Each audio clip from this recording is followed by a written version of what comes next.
Ustaz, ada yang ingin Anda tanyakan. Ya, Perihal zaman sekarang alhamdulillah dikarenakan euforia hijrah itu sedang semarak ya Ustaz ya. Masya Allah. Lalu mungkin ada tips di dalam Islam bagaimana agar hijrah ini tidak gagal Ustaz. Mungkin bisa diberikan solusinya. Masya Allah. Ini hijrah ini nama-nama hijrah sekarang memang lagi laku ya. Ada orang jualan hijrah, topi hijrah, Iya, baju betul, hijrah, Ustaz. Nah, makanan hijrah ada. Ada kayaknya. Nah, fenomena hijrah yang sedang merebak ini merupakan kenikmatan. Ya, hijrah memang pada awalnya ya dikatakan hijrah itu berpindah dari suatu tempat ke tempat yang lain untuk memperjuangkan agama. Seperti Nabi mungkin dulu dari mana hijrahnya? Dari Mekah ke Madinah. Ya, dari Mekah ke Madinah. Nah, istilah hijrah ini biasa digunakan oleh orang-orang yang mungkin dahulunya pernah melakukan sesuatu yang berlainan dengan yang seharusnya Islam anjurkan kepada dia, kemudian ingin lebih mempelajari agama Islam, berubah hidup dia, seperti itulah dinamakan dengan hijrah. Nah, untuk nasihat bagi mereka yang sekarang sudah berhijrah, tentunya harus istiqomah. Jadi hijrah itu bukanlah satu hari dua hari. Ya betul Pak Ud. Jadi hijrah itu continue. Ya, jangan sampai hijrah karena musiman. Wah, teman-teman anak sudah hijrah, anak malu kalau nggak hijrah. Akhirnya dia hijrah bukan karena Allah Subhanahu wa taala. Jadi hijrah itu niatkan saya berubah karena Allah Subhanahu wa taala. Jadi bukan karena tren lagi hijrah, bukan karena takut ditinggal orang habis itu hijrah, ya kan gitu. Kan ini banyak seperti itu. Terbawa euforia ya. Iya, kebawa euforia. Jadi kita hijrah itu niatkan karena Allah Subhanahu wa taala. Dan apabila kita niatnya karena Allah, bagaimanapun yang terjadi setelah hijrah akan istiqomah karena tujuannya untuk Allah. Tapi kalau karena trendy, wah ini orang hijrah karena lagi musim hijrah.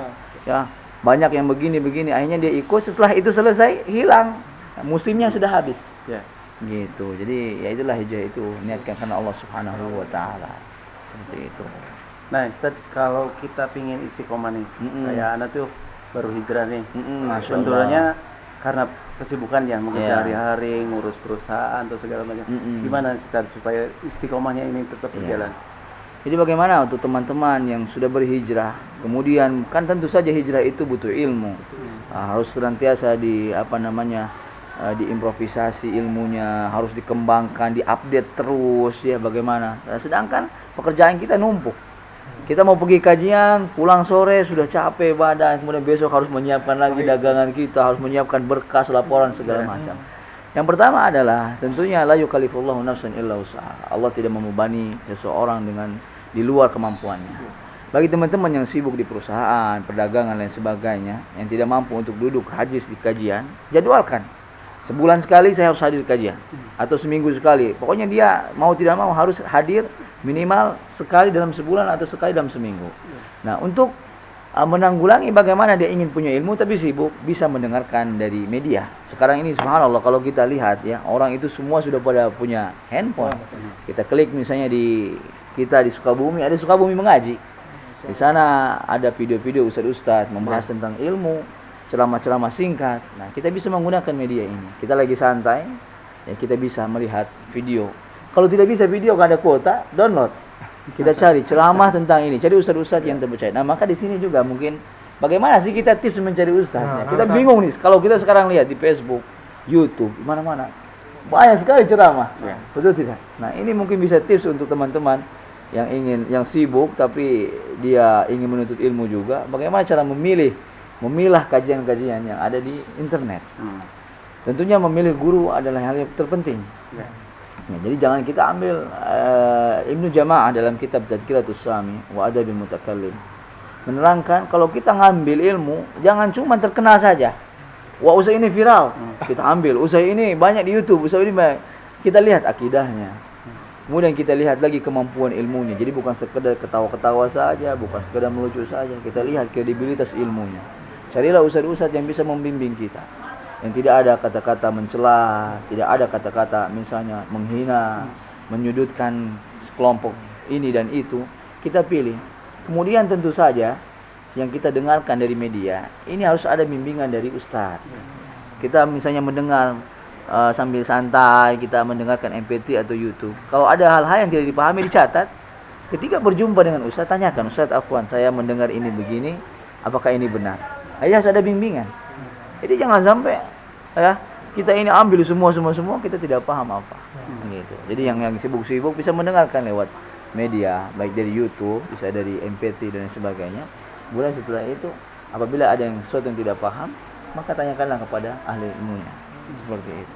Nah, ini mungkin tips ya bagi teman-teman yang sibuk, yang apa ya. Mudah-mudahan Allah Subhanahu wa taala meneguhkan keistiqomahan dan memberikan semangat, memperbaiki keadaannya dari sebelum berhijrah ia memiliki kekayaan, setelah berhijrah mudah-mudahan kekayaan bertambah.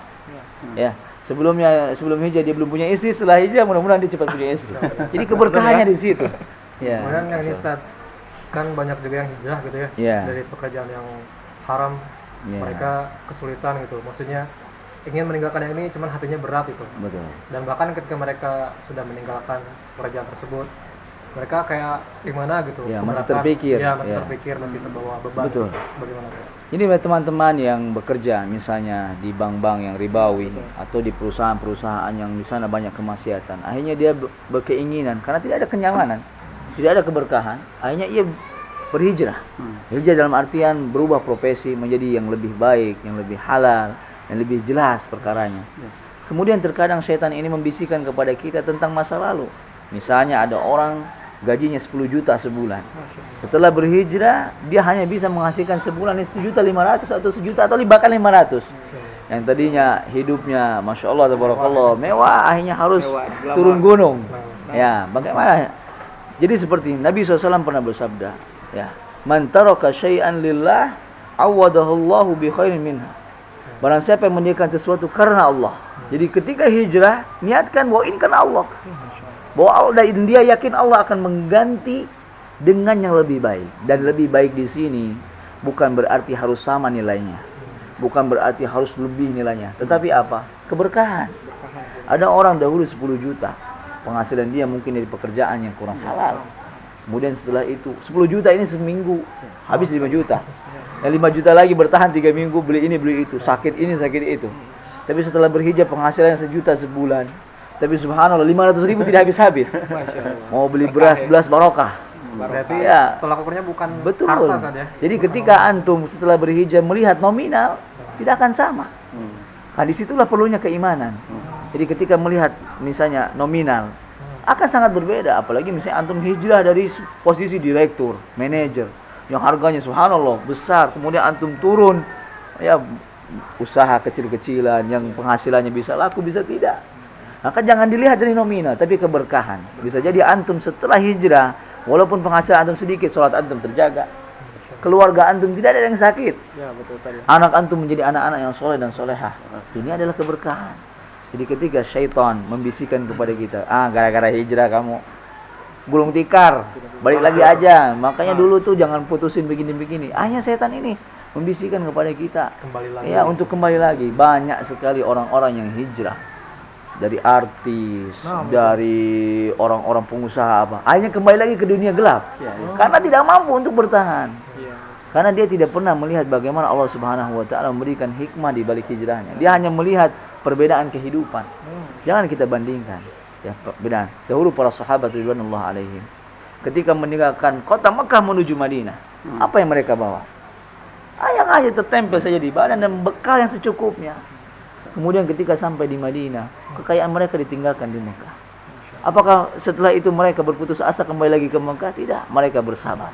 Bahkan kaum Ansor ketika datang kaum Muhajirin, apabila aku memiliki 2 istri, aku ceraikan, aku kasihkan kepadamu. Aku punya ladang sekian, aku berikan. Tapi kaum Muhajirin mengatakan apa? Berikan saja kepadaku kampak atau alat-alat bertani. Aku pergi bertani, bercocok tanam, kemudian aku jual di pasar. Ini menunjukkan bahwa hijrah itu butuh perjuangan. Jangan samakan ketika kita tidur dahulu di kasur yang empuk, setelah berhijrah tidur di lantai. Jangan, bisa jadi tidur yang empuk melalaikan kita salat subuh. Tetapi ketika duduk di lantai, tidur di lantai dengan seadanya makan tidak begitu kenyang seperti dahulu, akhirnya kita bisa merasakan salat tahajud, salat subuh, hidup kita menjadi tenang. Walaupun uang sedikit, kesehatan kita terjaga, keberkahan. Mungkin di situ bisa orang-orang yang hijrah ini berpikir ke situ. Ya, seperti itulah. Kemudian ini Ustaz, kalau misalnya kita udah ingin dan niatan untuk berhijrah gitu. Kita nih bingung kita harus mulai dari mana gitu kan. Pembahasan itu kan banyak dari masalah itu. Kita harus mulai dari mana gitu. Tentunya hijrah itu yang harus diawali adalah hijrah dari kesyirikan menuju tauhid. Ini penting. Banyak orang berhijrah, pakaian sudah berubah, ya. jenggot dipanjangkan, kerudung dipakai, ya pakaian sudah dirubah. Tapi ada keyakinan yang masih bergantung. Dia masih percaya pada tahayul, dia masih percaya kepada gelang-gelang jimat, dia masih percaya kepada hal-hal yang syirik. Tapi zahirnya sudah seperti orang hijrah. Nah, maka hijrah yang paling penting adalah akidah. Mempelajari akidah yang benar, rububiyah, uluhiyah, asma wa sifat, berguru kepada orang-orang yang terpercaya akidahnya. Kemudian setelah itu akhlak kita pelajari, ya. Kemudian sholat kita diperbaiki. Kemudian setelah itu kita tidak dianjurkan dan kita tidak diwajibkan untuk mempelajari semua cabang ilmu agama. Ya, kita mempelajari hal-hal yang pokok. Kemudian apabila Allah memudahkan kita, maka pelajari hal-hal yang furu'. Di awal-awal kita berhijrah. Jadi jangan sampai semangat hijrah, saya kalau sudah hijrah harus jadi ulama langsung. Tidak bisa. Ya, kata para ulama, al-yauma ilmun wa ghadan mislu. Hari ini ilmu, besok ilmu lagi, besok ilmu lagi, enggak bisa. Banyak orang yang putus asa dalam hijrah. Karena dia kalau hijrah anak harus langsung alim. Wah, gimana Ustaz, saya ini malu hijrah tapi ngaji aja nggak bisa. Ya antum harus belajar sedikit demi sedikit. Jadi hijrah itu nggak bisa langsung plong. Jadi antum langsung prontak. Oh, anak besok harus jadi ini. Baca kitab, beli buku. Jangan. Jadi sedikit demi sedikit. Hijrah yang pertama hijrah keyakinan, setelah itu akhlak kita perbaiki, kemudian sholat kita diperbaiki. Kemudian setelah itu menuntut ilmu yang mudah bagi kita. Ya, hal-hal yang dibutuhkan dalam rumah tangga, bagaimana ilmu yang dibutuhkan dalam perdagangan. Ya, misalnya di sini Pak Ud punya usaha, berarti harus belajar bagaimana nih hukumnya begini, bertanya kepada ahlinya. Itu namanya hijrah, berusaha untuk mencari ilmu. Adapun harus tahu zakat, faraid sekian persen begini, harus tahu juga hukum menyembelih ini, bagaimana cara memotong ini, untuk hukum ini. Ini semua seiring berjalannya waktu. Jadi tidak langsung semalam itu anak besok hijrah. Berarti besok anak harus 30 juz. Ini berat. Jadi sedikit demi sedikit ya kita belajar. Jadi tidak harus kita tahu kaidah-kaidah, hukum tajwid berapa dibaginya ini, berapa ini. Sedikit-sedikit. Agar kita tidak patah semangat. Ya. Jadi jangan sampai semangatnya besar, hanya setelah itu tumbang di tengah jalan, maka kehilangan istiqomah. Ada mungkin menutup nasihat yang ingin Anda sampaikan bagi teman-teman yang hijrah. Rasulullah SAW bersabda, ahabbul a'mali indallah adwamuha wa in qallah. Amalan yang dicintai Allah Subhanahu wa taala itu sedikit tapi terus menerus. Itu namanya istiqomah, konsisten. Kita misalnya membiasakan sholat witir sebelum tidur 3 rakaat. Itu lebih baik daripada kita semalaman tahajud 20 rakaat, 30 rakaat. Besoknya kita tidur. Jadi kita rutinkan yang 3 rakaat atau yang 2 rakaat. Sedikit-sedikit itu lebih baik daripada yang lagi semangat. Besoknya habis sebulan tidak lagi. Nah, untuk teman-teman yang hijrah juga sama. Kebaikan yang sedikit atau kebiasaan misalnya membaca Al-Qur'an. Yang sedikit ini dirutinkan. Daripada langsung semangat besok. Habis itu hilang semangatnya. Jadi sedikit-sedikit. Agar menjaga keistiqomahan kita. Jadi jangan sampai semangatnya besar, setelah itu turun.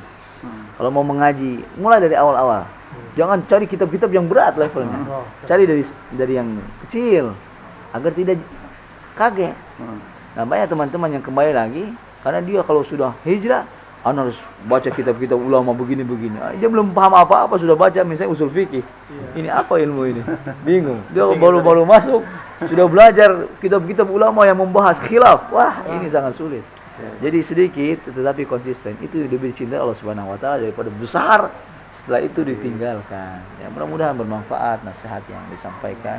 Dan mudah-mudahan kita istiqomah juga. Amin. Ya, amin. Ya, yang usaha, yang sudah berhijrah usaha semoga diberkahi. Teman-teman diberikan keistiqomahan dan bersabar di atas jalan Allah Subhanahu wa taala dan sunnah Nabi sallallahu alaihi wasallam. Ya, wa iyyakum insyaallah.